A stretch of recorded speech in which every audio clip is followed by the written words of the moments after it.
मनपा निवडणूक उंबरठ्यावर असून निवडणुकीची आचारसंहिता कधीही जाहीर होऊ शकते. या पार्श्वभूमीवर सोलापुरातील सर्व पक्षांकडून निवडणुकीची जय्यत तयारी सुरू झाली आहे. इच्छुकांकडून उमेदवारी अर्ज मागवले असून भारतीय जनता पक्षाकडे सर्वाधिक 1008 अर्ज दाखल झाले आहेत. एकूण 1020 जणांनी कार्यालयातून अर्ज नेले आहेत.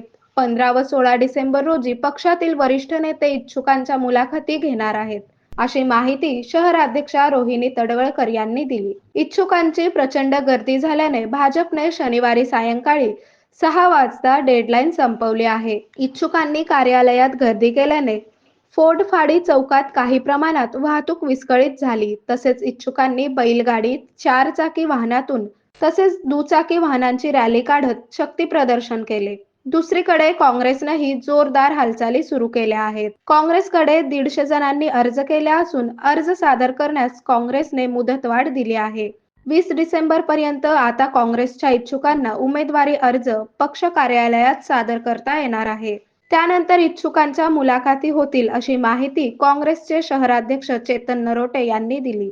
उद्धव सेनेकडे 153 इच्छुकांनी ऑनलाईन अर्ज सादर केले असून इच्छुक उमेदवारांना गुरुवार 18 डिसेंबर पर्यंत अर्ज सादर करता येणार आहेत. त्यानंतर पक्षाचे वरिष्ठ नेते मुलाखती घेण्यासाठी सोलापुरात येतील, अशी माहिती जिल्हाध्यक्ष अजय दासरी यांनी दिली.